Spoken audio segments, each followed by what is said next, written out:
name of the Father, the Son, and the Holy Spirit, one God, Amen. So I'm going to try and move faster today because today's and tomorrow's are longer, and then the last one's shorter. And I don't want you guys to be bored or feel like you're suffering at my voice. Part of the reason of doing this same part of it on first is because I hope that by the end of the life of Pope Kyrillos,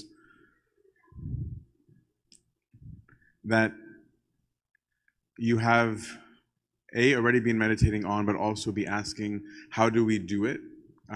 Like what does it look like? Because I think sometimes when we talk about things like prayer, or we talk about spiritual discipline or fasting, etc., we view it as random actions. And if we view it as random actions, then we don't actually know what it looks like. I'm so ADD. We don't know what it looks like in practice afterwards. So anyways, once the deacons are done being deacons. So we left off yesterday with Aizer finally getting permission to leave for the monastery from Metropolitan Ioannis. As we said, who's going to become Pope at some point in the story. And so we've also seen that nothing for Aizer was easy. Like those were things that we talked about yesterday. It's not like he had a piece of cake life. He lost his mom. He's moving around. Revolution, rebellion, lots of no's, many things. So he finally got permission to go to the monastery.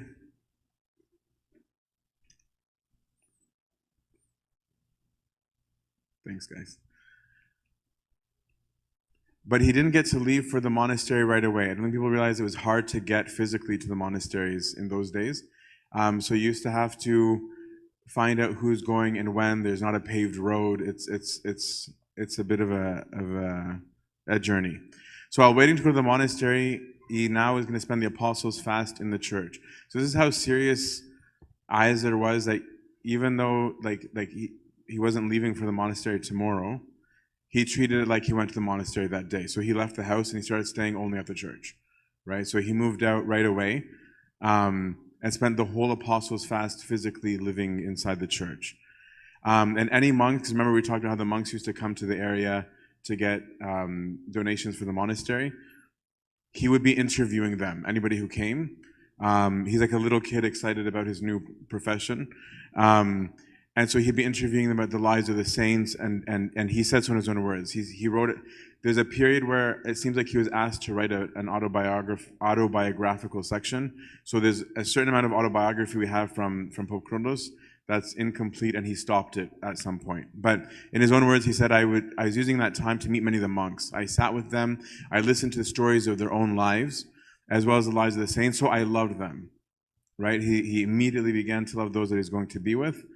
And he said he started to borrow from the church whatever few books that they had of the history of the saints, aspiring to be like them and dedicated to the church. But the church at this time was in a very dark place, right? And we're going to talk more about that as we go through his life. But the church was not in a good place back then. And so what Aizer is reading about looked nothing like reality. Right, like he's reading the stories of these saints, but the world that he's living in didn't look like what he was reading, right? Which is an important detail as we see how he reacts.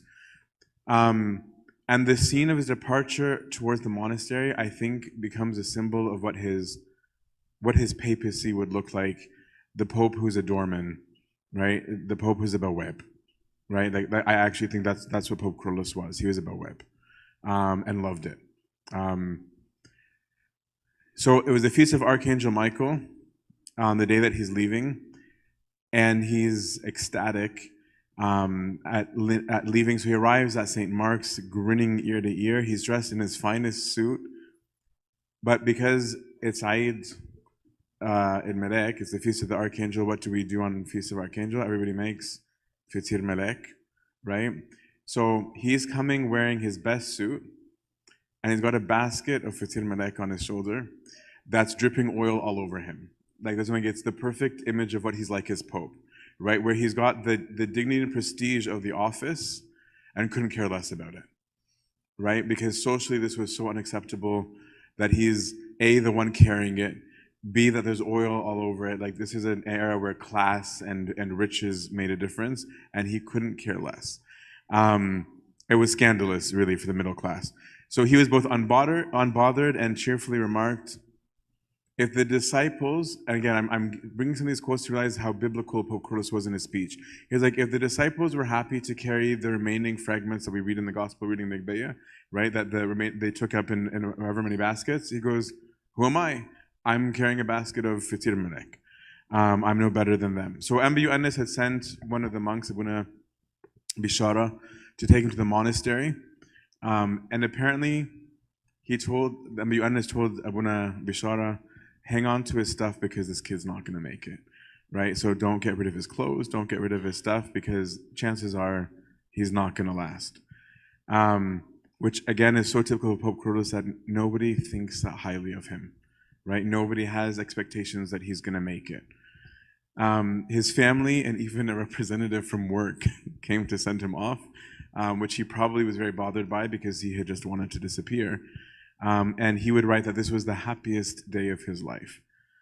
So this is his account of the journey. He says at 4 p.m. they got on an old train from Al-Hukaraya, and he says, I was amazed at the look of the train. And this is funny because you can see some of Pope Kyrillos' personality come out in his writings, the way that he talks. He says the train looked ancient, like it came from the days of Noah. And so just imagining Pope Kyrillos' joke in this way gives us a little bit of insight into what he was like, because the pictures look like he's scary. But apparently he joked. They got to Al-Hukaraya at 10 p.m. When they got off of the train, Azar saw the conductor and asked why he wasn't wearing a tarbush, the fez. And the conductor said that he couldn't afford one, so he happily gives him his. Moments later, another guy that he meets didn't have a suit jacket, so Azar gives him. And then another person he runs into that looked poor, Azar's like, don't worry, I'll send you my shirt and trousers because I won't need them soon. And he really did. And so Buna Bishara couldn't keep on holding on to his stuff because it was gone before he could do anything about it. So they arrive and he walks through an endless mountain, he says. And while walking, he says, I was looking around for the monastery because he's never been there. And after an hour and 15 minutes, we saw from afar a glimpse of light coming from the top of the mountain. I was so peaceful, and God knows that I had never felt that comfort before, right? This is those first moments that are implanted in his mind. Any of you haven't seen it, the beauty of nature, the beauty of the desert.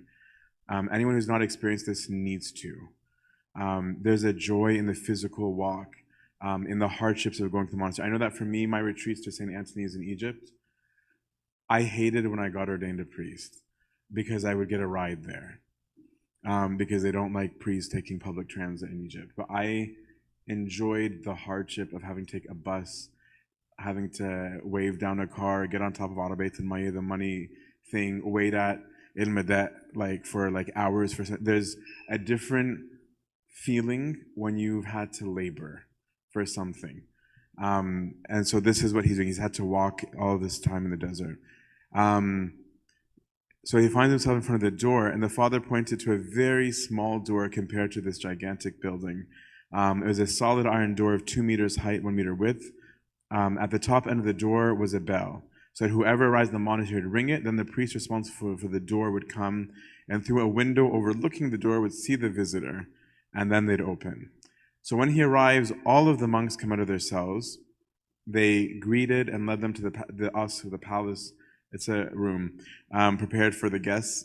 He calls it a 2-story luxury palace because it was 2 stories. The ground floor had 4 rooms, another 4 on the top floor that were well furnished. We waited in a room in the ground floor ready for dinner. Then they brought some water, and everyone participated in washing our feet. So there's a very strong monastic custom when you have a visitor that's come and they've walked for a long way, that the first thing you do is wash their feet. The younger monks and the elders. Isaac writes, we were ashamed, right? It was like, how could these monks wash our feet? But they informed us that it was a very old custom since the early fathers. Keep in mind, like, this all sounds great, but we're going to find out is that this was an accident, but we'll get there. We were served dinner and thanked God. After a little while, they took us to the top floor to sleep, and we slept calmly and peacefully. This is the behavior just to have in mind. Like, Isaac watches, learns, and soon to be Bunamina. These are the behaviors that Bunamina himself would do to others as well, and that he'd also do as Pope Kyrillos in his own way.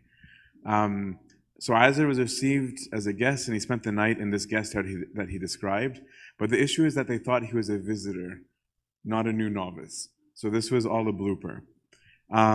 So when they realized that there was a mistake, he's not a visitor, he's come there to live, they rung the bell again, and everyone had to come out again and be like, no, he's a novice, because now they need to meet the potential new member. But he had been in this wrong room because they're like, oh, he's sent by the Pope, he must be important. So let's get him the good food, let's hook him up. They would not have done that knowing he was a novice, because what you do to a novice is talaino. So he was there for a few days until they could find a place for him. And so the abbot took him to where the bread was kept and left him. Bounced. And so Isaac recalls his cell, and he says it was a cell in a 150-year-old building that had two rooms, an outer room and an inner one called the Hermitage or Mahbesa. He cleaned it, organized it, hung some icons, brought in his andil, like a vigil lamp, that he brought with him, which I'll on that point after, and made it beautiful. The cell was decrepit, old, deserted, but Isaac made it into his cell. He scrubbed the grounds, he resealed the floors, he used his suitcase as his table, and he finally wore the black galabeya he'd been wearing his whole life, but feeling like he's home. He attended daily praises and didn't linger after with other monks, and he was already starting to function as a hermit, which is extremely unusual. Okay? He's left entirely alone, and that is not normal. A novice is supposed to be, they're worried about a novice going crazy when they come, for many good reasons. But the idea is don't let them be alone. Don't let them be alone with their thoughts, right? Keep them extremely busy. It's a big no-no for a newbie to be left alone. But Isaac has no problem because he's been already doing that his whole life. Like we said, for him, this is just change of location. So nothing bothers him. He doesn't have any requests. So apparently Abuna Bishara felt badly about this because it was not normal. And he went to talk to the abbot about it, saying, hey, like, no one's talking to the new kid. And the abbot said, leave him alone, and expressed that he doubted Isaac would last a week in solitude and would probably leave. And it might have been because of the wealth and knowledge from which Isaac came, right? But Isaac had no problem and didn't open his mouth, story of his life. A group of monks came with the abbot a weekish later to finally check in on him, and they found the cell restored, frugal, but beautiful. And one of the fathers called it the Temple of Jerusalem, and nicknamed it that. Isaac gave them all a matanya. He prostrated himself before them. And one of them was Abu Abd al-Masih al-Mas'udi, who's a famous character unto himself from those days. Abu Abd al-Masih immediately after seeing this just said to him, you're a gift from God and you're going to be my son. That's not normal, right? Like, people don't declare themselves fathers to people. That's not the custom. So it seems to me there was some spiritual communication going on between them, because again, it's not the normal. Abu Abd al-Masih was a G. He was not normal for the monks of the time either. He knew English, French, Hebrew, Arabic, Coptic, Greek, Syriac, and the different dialects of Ethiopian languages. He wrote profusely, from histories of monasteries to psychological method handbooks. he wrote an Arabic grammar book that actually was used fil Azhar. Like he's not like your standard guy. I could write like about his CV, but he's not the subject of our discussion. But that might also add something to of why he was excited about Isaac, right? As for discipling. So he would actually be a spiritual father to Isaac, but not his father confession. So Isaac would have two, soon to be Winamina, but not yet. Isaac was obedient, he was meek, and he took on very unpleasant tasks. One of them was serving the elderly monks. He washed their clothes, cleaned their cells, prepared their meals. Everybody likes to say, take the blessings of the elders, like Iqdam al-Shuyukh. I think what people don't understand is that it's because it sucks. Elders aren't usually nice. So when we say it, like it sounds really sweet, but it's not. They're older, they're usually very angry. Usually whatever you do isn't good enough, right? You finish one thing, they're asking for the next thing, and whatever you did isn't good enough. And then you're working with them nonstop, but then another father will come in like, oh, Habibi, right? And they're like, they look really good. You're like, what about me? And so it's not an easy task. So I just don't want it to be, oh, he served the elders as this remark in passing, like, oh yeah, it sucks. And he did it happily, but he didn't chill with them, right? He would do what was needed to be done, and he'd go back to his place. I wonder if this was the beginning of his own living of the love all and be distant from all, which he took from Isaac the Syrian, but I think he was already living that way. He was also the one in charge of the kitchen, which is every new novice's task, and it's really fun. And this was harder back then than now because there was no tech, right? We have dishwashers now, we have a lot of things that can help us, but back then, you had to wash, you had to find resources, you had to light fires because you're going to cook over a fire. You had to clean the copper pots and repair the stoves. Then you had to heat the water tanks to get the water to the monks, grind the grain to make the food, right? Or the urban. Like it wasn't like you got like a fridge and you just pull the stuff out and make it. It was, no, you're really making it from scratch, right? So this in itself takes hours upon hours and is extremely physically laborious. And then you've got to make the Urban in time for liturgy. It just sucked. And because he's the new guy gets to do everything, right? And so it's like, oh, Amana Isaac, right? Take it away, kid. He was offered to go study in the world. This speaks, again, highly of his character. He refused, right? Like that would have been appealing. Like after seeing what the lifestyle was like, many sound-minded people would have been like, yeah, I think I should go study for a bit, right? Just as their vacation, right? From the hardship. I was like, no thanks, not interested. He knew what he was here for, what he wanted, he was not interested. Another point, because again, people are regularly going to Alexandria, like, hey, do you want to send any messages to your family? And he's like, no. And again, his answers are always biblical. Joseph didn't send a letter to his father when he called him to come to Egypt. He said to his brothers, go tell my father what your eyes have seen and what your ears have heard. And I, the meek, do the same. I ask the traveling fathers to tell my family of the blessings God has given me through the prayers of my fathers. Right? It was nice and sound.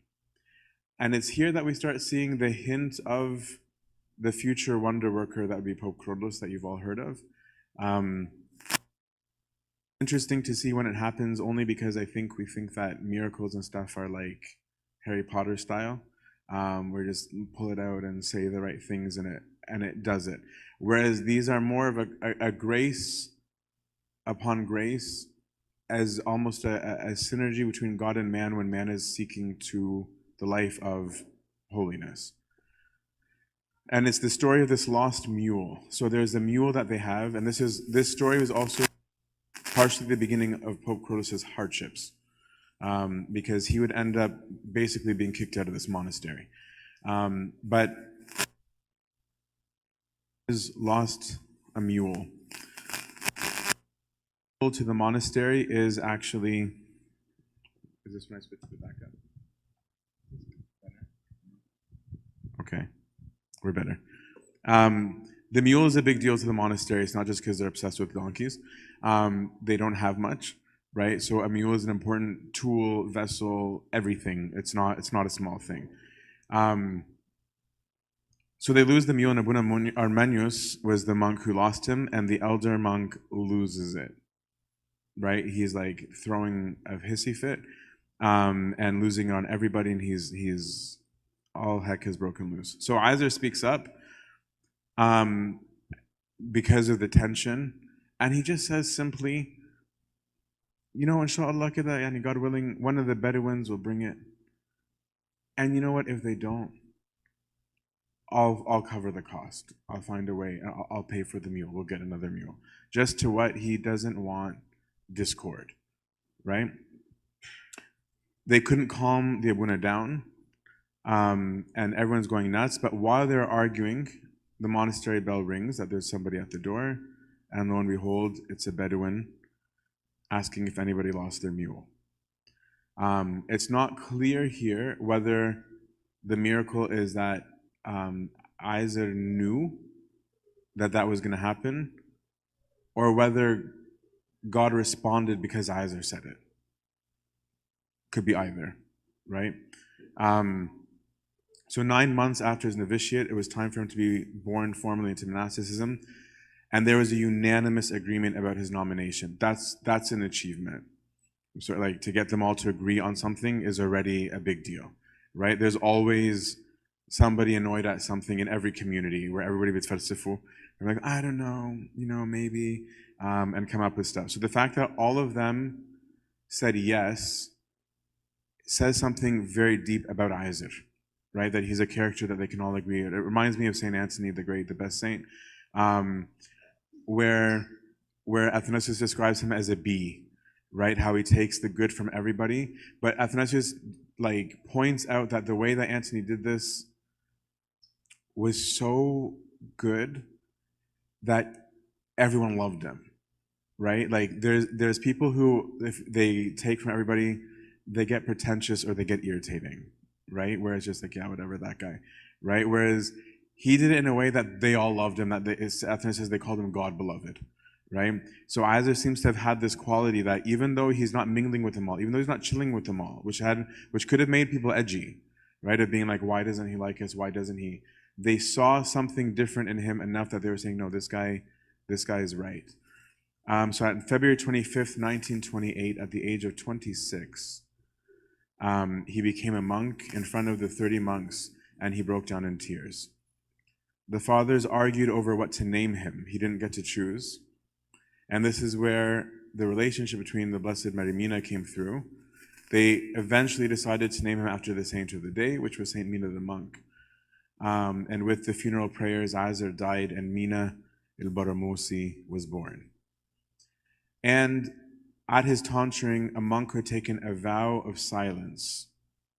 So he was a monk who didn't speak, he doesn't utter a word, he doesn't open his mouth.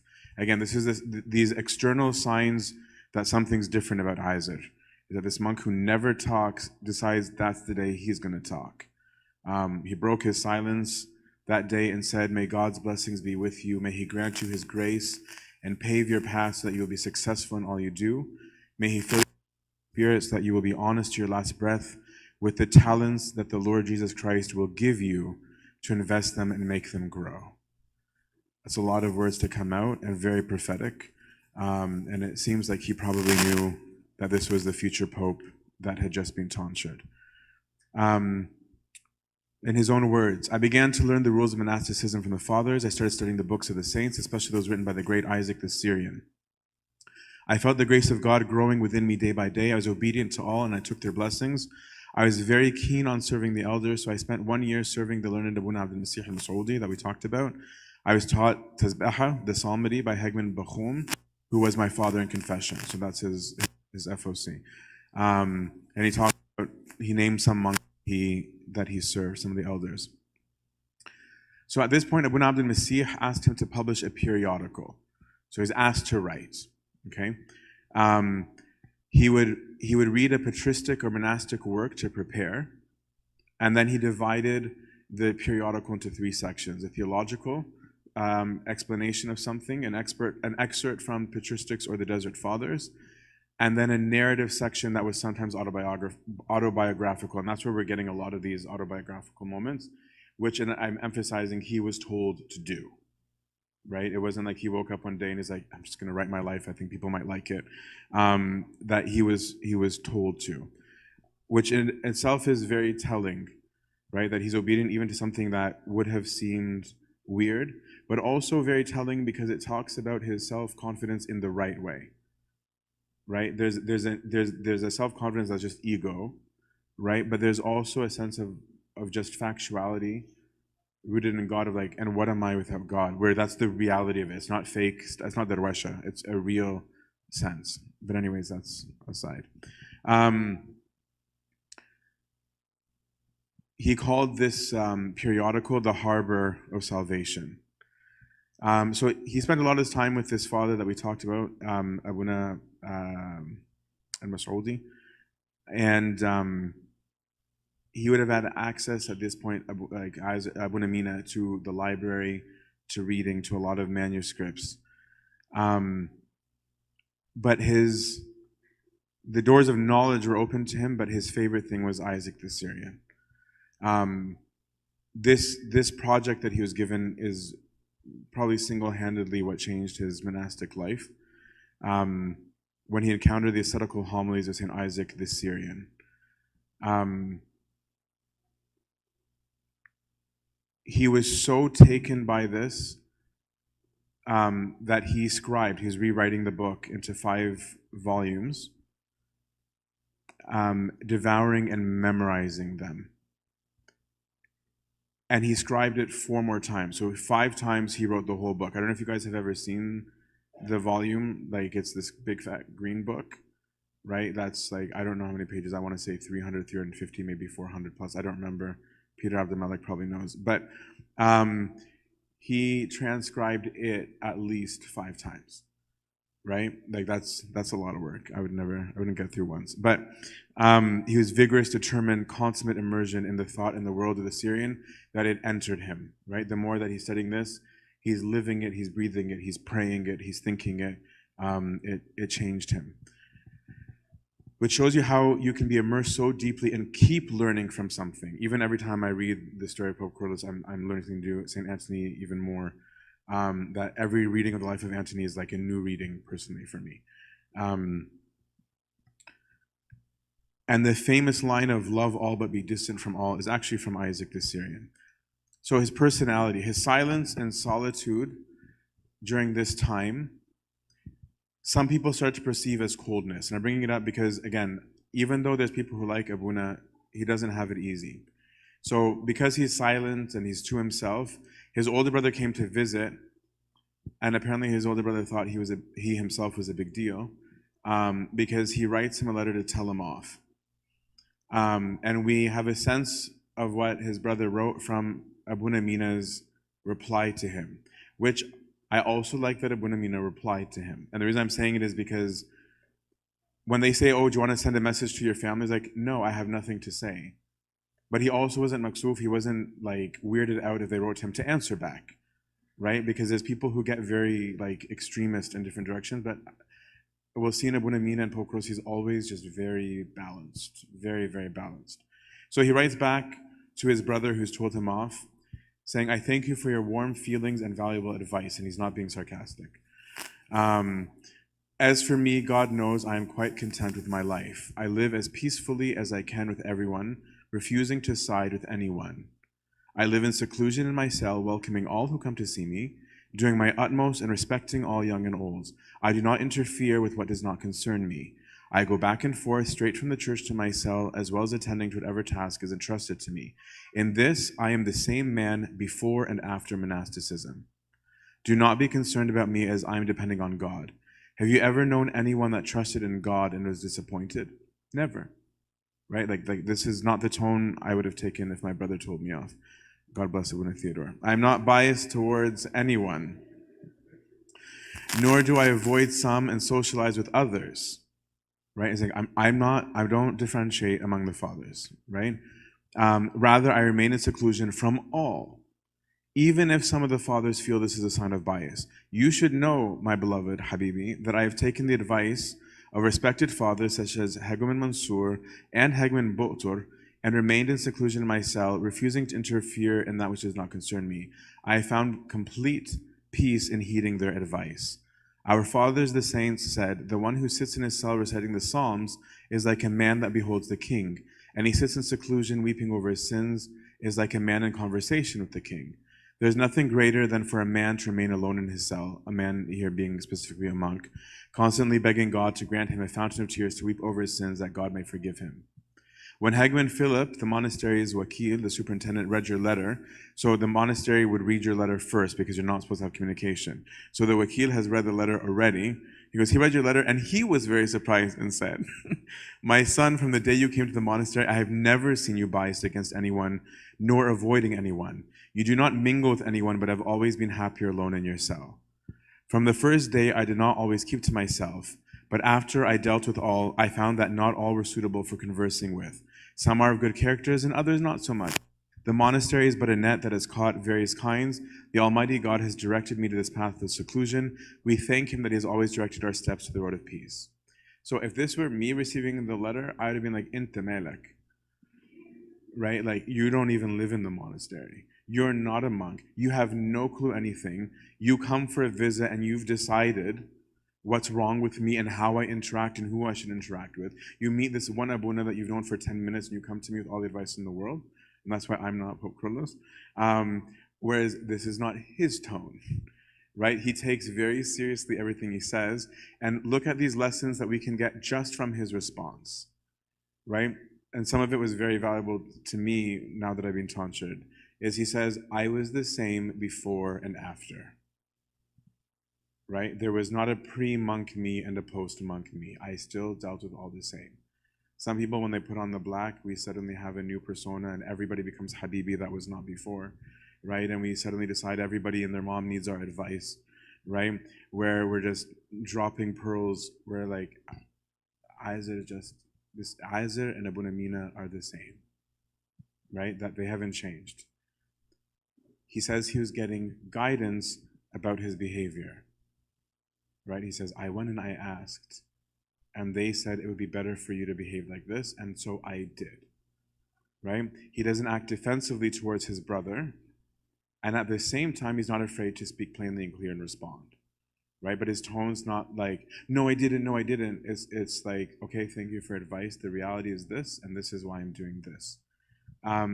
He doesn't even dismiss that it is a non-monastic repudiation of a monastic. He accepts it, right? He cares about the truth, if any, that his brother is writing. He's actually taking it seriously. He's like, maybe my brother is accusing me of something true. Let me actually process it, right? This is a huge virtue. He teaches from the position that he's in as monk. And he extols a positive instead of focusing on the negative.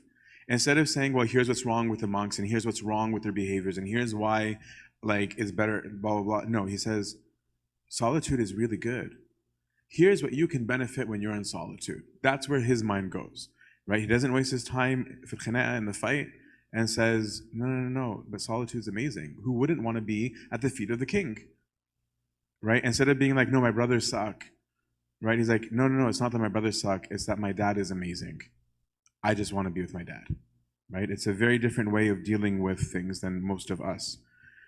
And he described that he learned his position, his stance, from experience. He says, at the beginning, I did converse with all. And I found that the solution, when I discovered that there were things that weren't positive, was to correct me, not my brothers. Right? The solution was that I should do this, not that I need to get my brothers to do something. But his solitude was a calling, not just a choice. And we're going to elaborate on that a little bit later. But we're getting a glimpse because when he has his solitude later on in the cave, no one knows what he did in there. Right? We have no clue. So we can only get these little glimpses. Like it seems like one of the things he does is Psalms. Right? I spoke to Winner Fa'il, his disciple, once about some of Pope Kyrillos' practices. And he was saying Pope Kyrillos was non-stop Psalms. He was 24/7. Like it was always coming out. In the car, it would be always going. So I wonder, and the reason I'm bringing this up now is saying, well, this is where it started. Right? Where did he learn to memorize the Psalms? It started in his rooms when he'd go in there, where he said, sitting reciting psalms is sitting in front of the king. And so this is where it started, and this is what would carry him later on in his service. We also can see that for him, a big part of his personal practice was begging God for forgiveness. And I want to emphasize here, because I think we don't always understand this mood behind begging God for forgiveness of sins, and it comes off as very negative, especially when we read the Bay every day, beating upon my breast and God, all this kind of stuff, where we find it annoying. If you view it romantically, it has a different meaning, right? The analogy I like to use is, imagine if like a spouse cheated on his or her spouse, and then they go and confess it to their spouse, right? And they beg forgiveness, and the spouse says, okay, khalas, I forgive you, right? But the person says, no, but I'm so terrible, I don't deserve your forgiveness, right? Like, how could you be so nice? I'm so bad, right? This is the mood that it's coming from, right? It's not the mood of the spouse is standing there with her arms clenching, tell me you suck, and begging, right? I'm like, no, you haven't said it enough times, right? It's coming from the other perspective, the person saying, yeah, you don't ask me for this, but I don't feel right.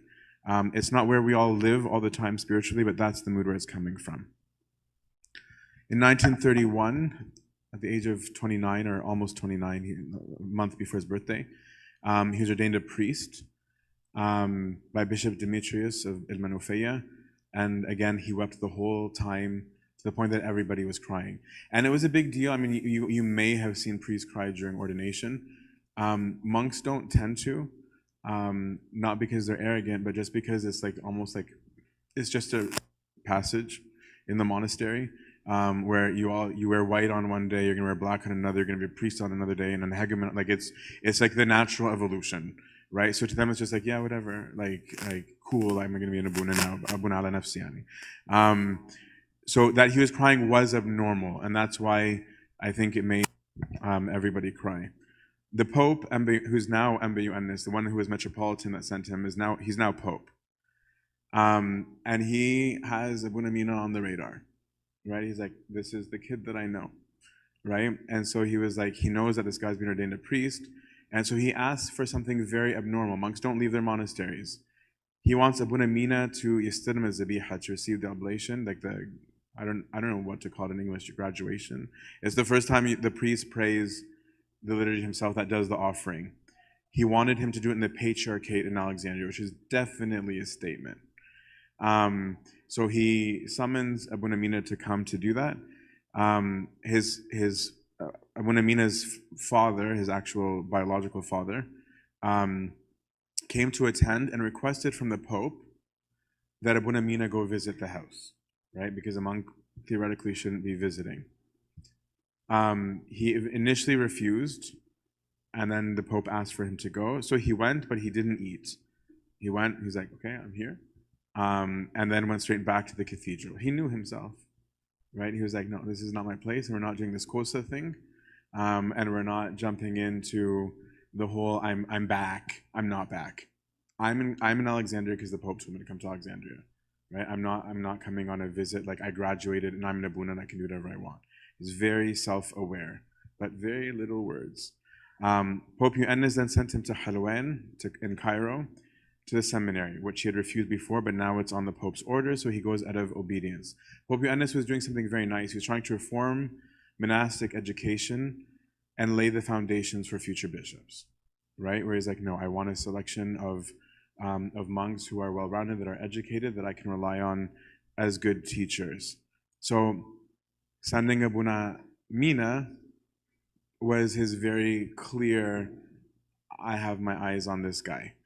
And here he probably would have actually crossed paths with the now Saint Habib Girgis.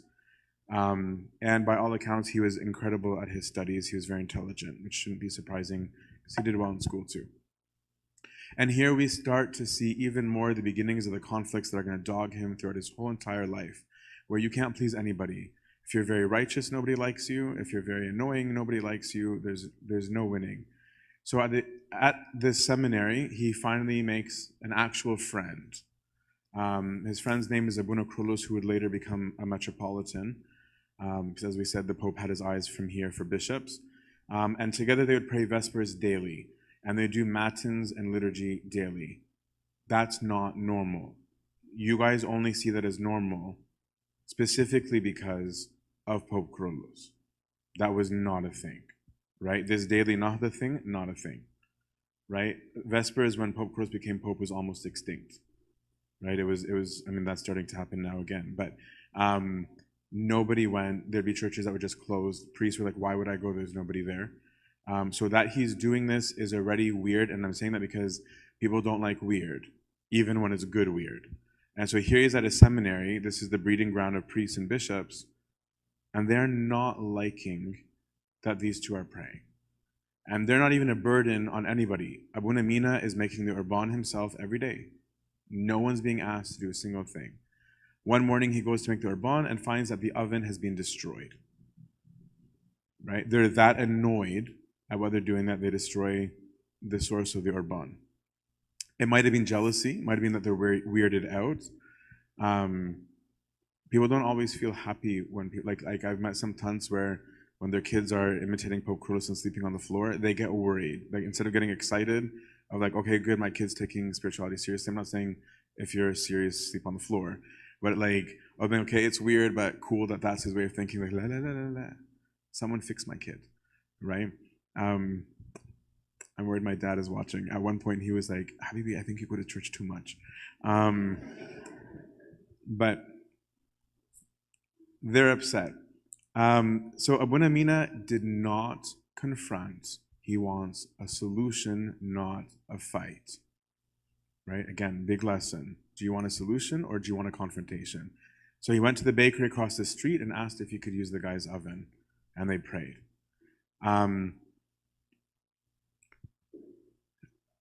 Liturgy for him was the epitome and depth of everything. He himself wrote about it once in his periodical. The self-emptying of Christ, which we are going to also see in Abuna Mina, is the liturgy, where Christ abandoned his lofty glory and most honorable status to release his servants from bondage of death, and through the shedding of his blood as a propitiation on their behalf, and the offering of his body on the cross, our remission for their sins, brought them unto himself. And then he chose out of his inexpressible generosity to delight believers under the visible form of bread and wine with the very same body and blood he sacrificed on the cross. This is deep theological language. This is Abuna Mina's writing. For those who say that Abuna Mina didn't know how to teach or like wasn't good at sermons, he was very good at it. He just didn't do it. It wouldn't have been a problem if he wasn't good at it. He was actually good at it. And then he decided, let's look for a systemic solution, a peaceful solution. Let's not fight back to this liturgy problem. So they went to the dean and suggested that rather than their liturgy be this side thing that they're doing, that it just become a part of the seminary and that it's optional. That the seminary provide a daily liturgy if they like, and it's not anybody can go if they like. That way it's not personal. Like he's like, let's divorce it from ourselves. If the issue is us, that's not about us, it's just liturgy, right? Which is again, beautiful solution that they accepted, and it became a tradition till this day in the seminary. How often do we use the system for a solution? Right? Most of us want to take justice into our own hands, right? And I don't know how many of us would have been peaceful in this situation, right? And not like, no, we need to find out who did this, bring them to justice, and how dare they, and what do you think they're doing? And is that the conduct of a future? Like we would be on that rant, right? We wouldn't be like, no, cover them, who cares? Pope Ioannis comes to visit. While he's there, he attends Vespers and Matins when Abuna Mina is praying, and consequently, the Pope attends a sermon of Abuna Mina. One sermon moved His Holiness so much that it was an automatic reaction, I need to ordain this guy a bishop. So the Pope went to the dean, and the dean's like excited. He's like, yeah, one of my grads, right? And so the dean goes to Abuna thinking Abuna's being like, me? And Abuna Mina is upset, right? He gets extremely upset. And so what's his solution? Flee. So he fled. So they talked to him one night, morning comes, Abuna Mina is a goner. He went from Cairo all the way south to Sohag, to St. Shenouda Monastery, because he was like, well, I want to be a hermit, and Saint Shenouda is the father of hermits. So let's be mutawahid like Saint Shenouda.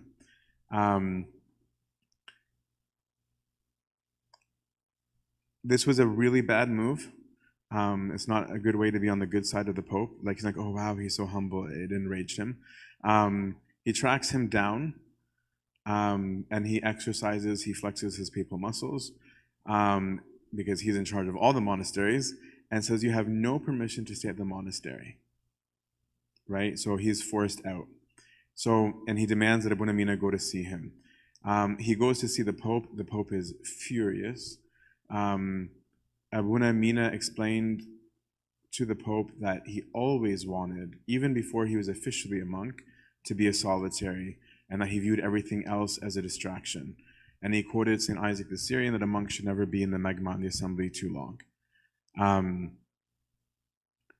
Which speaks volumes about what he's going to be giving up when he's forced to serve. Like, his heart and passion are not in the service. So the Pope calms down and said, you have two choices. You either go back to school or go back to Baramos. So he consented. But he had been inspired to a cave outside of El Baramos. And when he got back to the monastery, he declared his desire and his intentions to be a hermit. The elders had to assemble. They have to vote on it. You don't get just to raise your hand like, I'm a hermit now. There's a communal involvement in it. And they unanimously forbade him from going. They were unanimous about him being a monk, and now they're unanimous about him not going. And his spiritual father was there, and he is silent. They told him, you're only 30. You've been a monk for only 5 years. If people who are way older than you never made it, who do you think you are? And just like his responses to Ambiyu Ennis about monasticism, you see the same spirit come out, full of humility, but also knowing what he wants and who he is. I appreciate your love and your care for me. And I appeal to you as an obedient son, asking for the opinion of his fathers who have spent many years worshiping God. You know more about the mysteries of the solitary life than me. But I also trust that the Lord Jesus Christ will prepare the narrow road that I will travel. I will be the obedient son and will not walk in any way without the guidance of my spiritual father. Right? He didn't argue. He didn't say, yes, I can. He said, no, I know that you know more than me. I don't think that I know more than you. I'm not being presumptuous. I know that it's hard. But I also know that God is really good. But he means those words. Right? Like, for Abuna Mina, this is not Darwasha. Again, it's not this fake, cute, nice religious talk. He really means it. Right? And he goes, yeah, it is that hard. But I also know that God's really powerful. And I'm not going to be presumptuous. I'm going to get discipleship. Right? I'm appealing to that. So a spiritual father hears this. And he intervenes and says to them that this man was chosen from his mother's womb for grace, and no one should stand in his way. Those are strong words, like very, very strong words. This is not a normal response from a spiritual father. His father steps in and says, don't let your pity or your love prevent the grace of God from entering him. So they flip on him. If it's so cool, why didn't you do it? How can you push someone to take the road that you never took? Now that it's getting contentious and nobody wanted confrontation, even his spiritual father, I think this is a very beautiful moment. They both said their piece, but then now even his spiritual father steps back and says, Khalas, I also, with Abuna Mina, submit to you guys' decision, and that whatever you guys decide, me and Abuna Mina will abide by. They're silent for some time, and somehow, again, this is how when God wants something, it works no matter what. Even though they all had said no, even though Abuna Mina and the spiritual father said, we'll be okay with the no, they come back with a yes. Right? They come back with a yes, and their condition is just that he maintains discipleship with Abuna. The life of prayer gives a confidence that most of us lack. Right? We're like, okay, I'll pray, but right? Or when you go into Abuna and be like, okay, other than prayer, what would you like me to do, right? Whereas for Abuna Mina, it was just like, I prayed, it's going to happen, right? Like he's got a completely different experience of prayer than we do. But he wasn't allowed to leave right away. It would be a few months before he was allowed to go to do his solitude. His desire was also attacked by his family because apparently they think they should have comments on everything. And his intentions were questioned so abrasively. Oh, do you want to sit alone in a cave to seek fame? This is quotes. This is the praise of people in high esteem. What are you saying? Right? And like, again, I think like I'm nothing like a Bunamina. I'd have been like, dude, I was offered bishop. Right? Like, if I'm trying to seek, I already got it. I can wear a big hat. Right? This is not how Bunamina answers. He does answer strongly, but he doesn't even bring up that he was nominated. Right? He doesn't even bring it up. If I was seeking glory, I would have continued in the theological school to gain fame in knowledge and studies, which in time would have been followed by higher ranks, right? Leaving out, I was offered it before I graduated because I was a big deal. You said, and look at these words, like he's quoting his brother, you said, you are full of envy and cannot bear to see others in a higher rank than you. It is better and more desirable that a man escapes far away so as not to envy his brother. That's what his brother said. You asked, is this a way to escape working in the monastery? You're right. This is the only like glimpse of sarcasm that came out of Bunamina. I want to eat the bread of laziness. You made several other comments that I am unable to repeat. And in conclusion, you say that the grief and distress, God forbid, have revisited you. Why? Who do you think I am better than? This is where it flips on its head. Am I better than the sons of the kings who dwelt in caves, or the early fathers of whom I'm not worthy of even the dust of their feet? Certainly not. I am less than the least of the monks, the most insignificant, the most despised monk of all the monasteries, and permit me to say that I'm not even worthy to be compared to a wild donkey. This is Abunamina's response. What to make of these attacks, even from his own family, even from those familiar to him? He addresses the accusation head on, and the accusations, again, are very ironic. He doesn't mention it. But he's like, dude, no, I'm not even better than the donkey. And he means it. Right? Like that, like, again, the key point, like they're not words. And then the accusation of laziness is insane, given the lifestyle that he's living, right? And the work that he's doing, and that it's going to be more work after. But he doesn't even address it. He doesn't even defend that part. Do you know why I want to live in a cave? Now here's where it comes out. No, you don't. You judge according to appearances. For what man knows the thoughts of another save the spirit that dwells within him? Do you really think I want to live in a cave because I'm better or more holy than others? No. I desired this path because, as one of the fathers said, a monk who finds himself faced with struggle and wars should have tranquility in his cave to conquer his evil thoughts. If you experienced the wars that face me, you'd agree with what this father said of his own experiences. He's not seeing vanity in the cave. He's seeing purification, right? He's saying, I want to go to a cave because I'm horrible, right? He's saying people go to the caves to be purified of their evil thoughts. If you knew how evil, this is what he's saying, if you know how evil my thoughts are, you would be like, run to that cave. That's how Bunamina sees himself. Completely different, right? But he also teaches, without saying too much, he points out that his brother has assumed to know the thoughts of others, right? It's a gentle rebuke. How often do we do this, the right and the wrong in this scenario? How often do we do the right that Abunamina did, and how often do we do the wrong that his brother did? Right? I think it's worthy of thought. He explains further, for 3 years, you'll probably not believe what I tell you, but it's true. Whenever I thought about it, my heart palpitated, and my entire body trembled with fear. These thoughts haunted me over and over, leaving me in unbelievable dejection and despair. because I lacked the courage to take such a step. Do you know the reason why I celebrate so many liturgies? I was pleading with God day and night to guide me in this path according to his will. He'd been praying this whole time for 3 years of, Lord, let me go to this place. Do you know why I traveled to Sohag? It was this idea, to live in a cave and not the monastery. Do you know why I left the school? After the Pope gave me two choices, it was for the same reason, to live in solitude in this cave. This information is for you, so that you are no longer disturbed concerning this matter.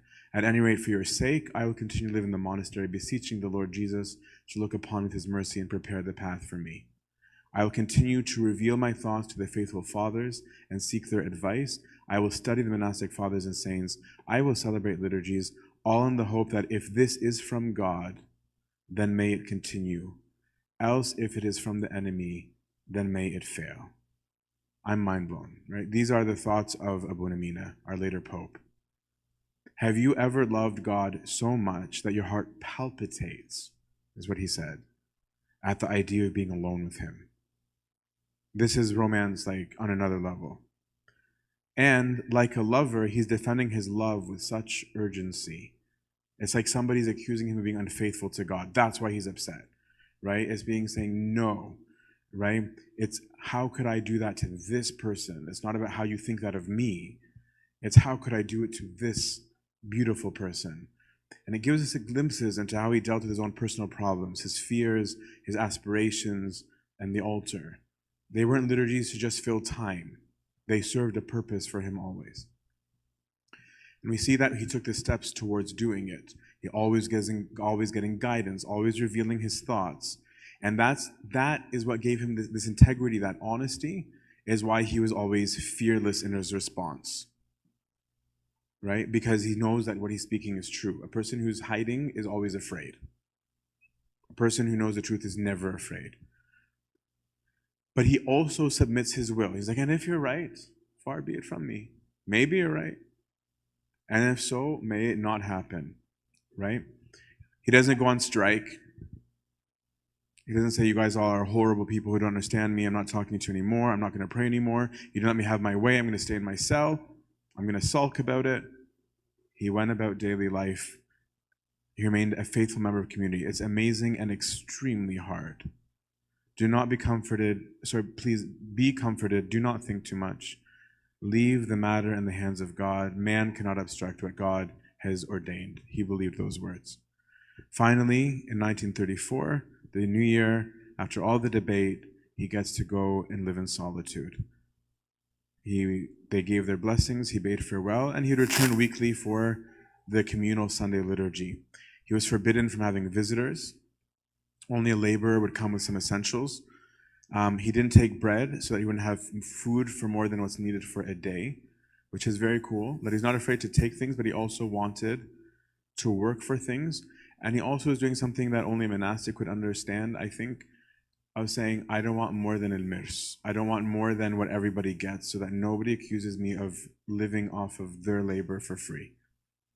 Right? It's an act of great integrity for him to do this, in my view. He's trusting the Lord who provides. If it's the Lord who instructed him to go, which is what he believed, then he believes that the Lord will also be the one to provide. He was finally alone with the alone. And he fought as the great Antony fought. There's a lot of commonality between him and the great Abba Antony. He said, I felt that the enemy gathered all his forces and might to battle against my weak self. We don't know what that looked like. It probably also included physical. The enemy thought through terrible sounds and forceful earthquakes terrified me, and I love that he was terrified. This was due to the weakness of my human nature. With God's amazing care and as if with an invisible power, I was encouraged, saying, do not fear, for those who are with us are more than those who are with them. Who is that said to? St. Moses, who was from that monastery, right? So these are little glimpses that I wouldn't be surprised if it was Abba Moses who told him that. These verses and similar verses encouraged me, and thus fear departed from me. The devil wanted him away from that route. Monks came begging to get him out against his wishes, so it didn't even end. They still tried getting him out of it. They escalated so much that they wrote to the Pope, right, being like, tell him to stop being a hermit. But this time, actually, the Pope himself intervened and said, leave him alone, right? This is like, when God is on your side, things go well. His routine included prostrations, prayers, scribing. We have no idea. Some of the monks were kind of excited about it when he come for like, what happened, right? Any cool stories? So some of them were excited about it. He only had 2 visitors during that time, both of major consequence. The first being the American, nameless to me right now. He came with a translator because he was researching to do a book on early monasticism, and a Bedouin told him about there's some guy living in a cave, go ask him. He taught him and he read from Isaac the Syrian to him, and the guy tried to give him money, but Abuna refused and spoke against the love of money and its evil and contrariness to hermit life. And the American said, I hope I can repay you someday. He will. The visit wasn't an accident. Visitor number 2 was the Pope. Those are your 2 visitors.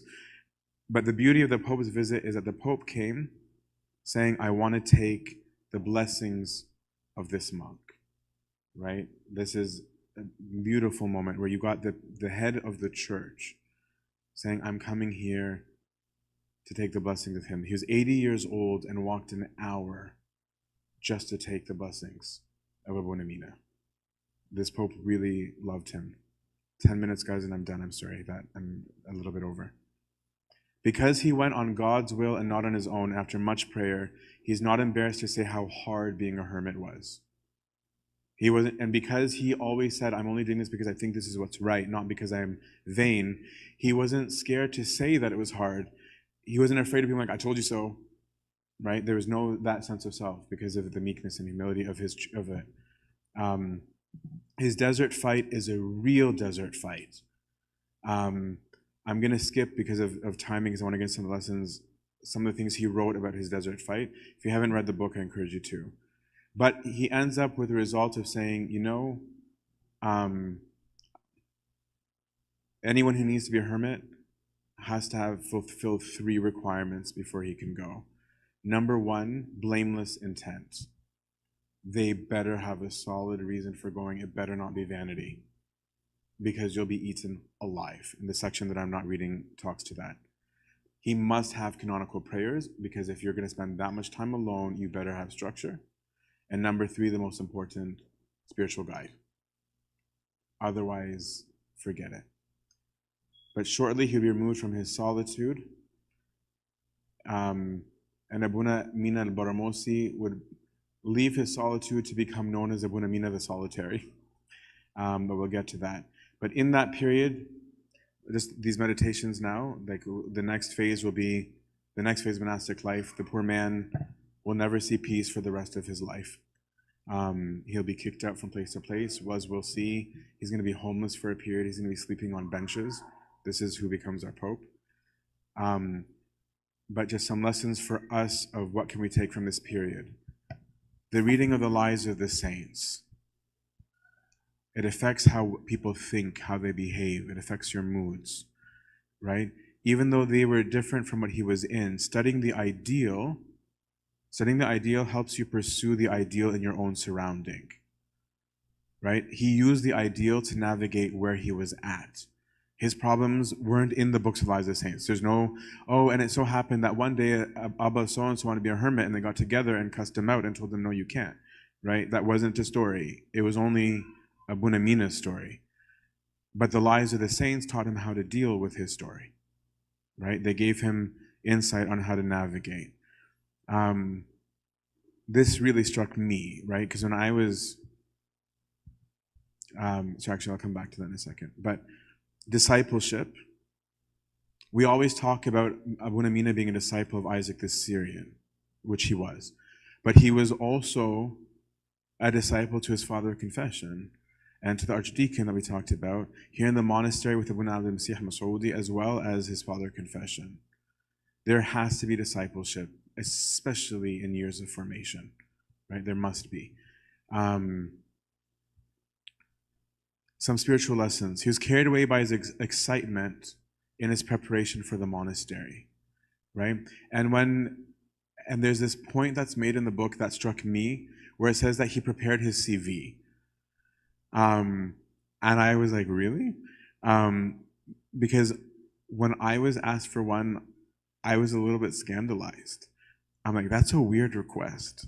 I'm like, isn't that a way of like showing off, right? Of like, look at me, here's my resume. And this shows you the difference in purity of thought. I'm clearly not pure, right? To him, it was like, if I would do this for a job, wouldn't I do that for God? Right? It was a very different way of thinking, right? It was like, if this is like the least that we do out of respect in the world, I'm going to give far more to my God. How many of us would describe leaving the world to be with God, this was what he did, as the happiest day of your life? Right? How many of you would find that happy? To what extent are you attached to things? Isaac had money, he had status, he had security. He was being begged to stay at his job and in his church and by his family. But he was ready to give those things up. And he was successful in those things. Do we come to Jesus or to our Lord or to the church or callings because of lack of fulfillment? Right? Are we coming to the church to fill in something that I'm just not good at? Right? Or am I coming to God for who he is? Right? It's a different thing. Are you escaping something? Those kind of reasons bring you fear. But coming in for who God is, that gives you joy and confidence, right? I was also a little taken aback because I originally, before joining the Brotherhood, joined a monastery first, St. Antony's in California. And I thought it would be very wrong to bring anything with me. My spiritual father ended up ordering me to take some stuff, but I was scandalized that my spiritual father told me to take stuff. I'm like, but no, I'm very egotistical. I'm like, that's not what they did in the books. So it was very telling to me, it was interesting to me that he brought his Endil with him. Again, like he's just level-headed, he's not dramatic, he's just very balanced. Right? It's a light, right? Like it's not a symbol of my possessions, right? It's something practical.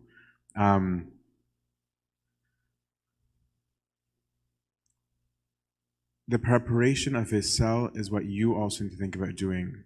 Your prayer room. He made it his, right? He made it very much his.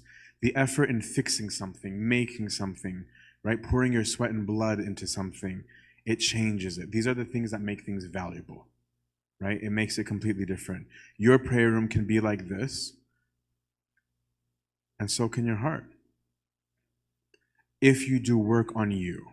If you don't do work on you, you will never know the value, right? You can complain about your vices, but if you do work on them, you not only uproot them, but you can see the joy and coziness that can happen in your heart, right? And it's mind-blowing. Serving the elders, we already talked about that being hard. I'll skip that. The responses that he gave in sending words to his family, we already mentioned this, but I want to emphasize again the biblical nature of it. And how his reading of the Bible entered his life, right? Like, do you read the Bible as an activity?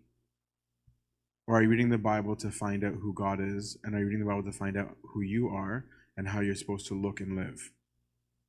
Because of how he read the Bible, that's why it came naturally to him, right? So again, lessons that we can learn. How do you approach the Bible? If you're just like, yeah, I read my 5 verses, right? Then you're not going to relate. Like, who would ever think reading the story of the 12 fragments that they're like, yeah, I'm like the disciples carrying the basket. That's not a normal thought, right? But it entered him, right?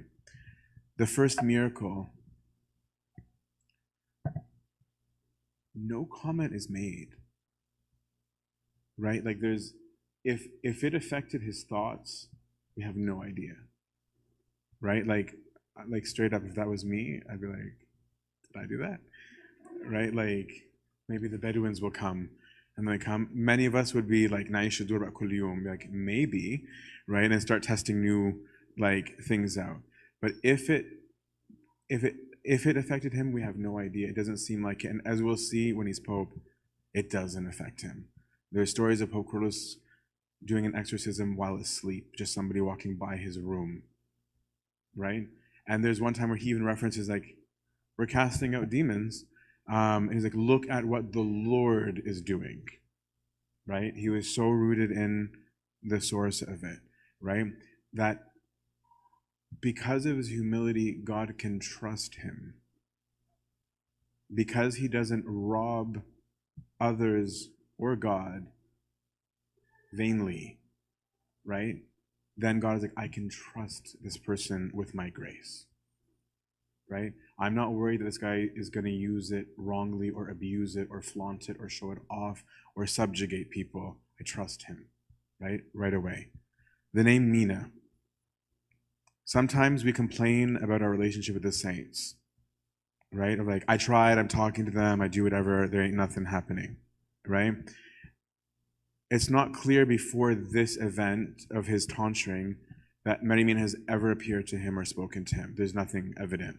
We know later in his life that that's a thing. As silent as it appears, he didn't choose the name Mina. Mina did. Right? Like, of all the odds, of all the ways that could happen, on the day that it happened, that was when it was. I'm saying this to say that sometimes this is how the saints are initiating with us, right? Is that it'll be in these things first, right? It doesn't have to right away be like, hi, I'm here, right? Where sometimes it's these small, not so subtle events where it's like, oh, okay, thanks, Mary Mina, right? But in all of this, I'll stop here, is we're seeing the formation of a person who doesn't care to be right, doesn't care to be praised, doesn't care to be appreciated, doesn't care to stand out, doesn't care whether everybody understands him. He cares about God and nothing else, right?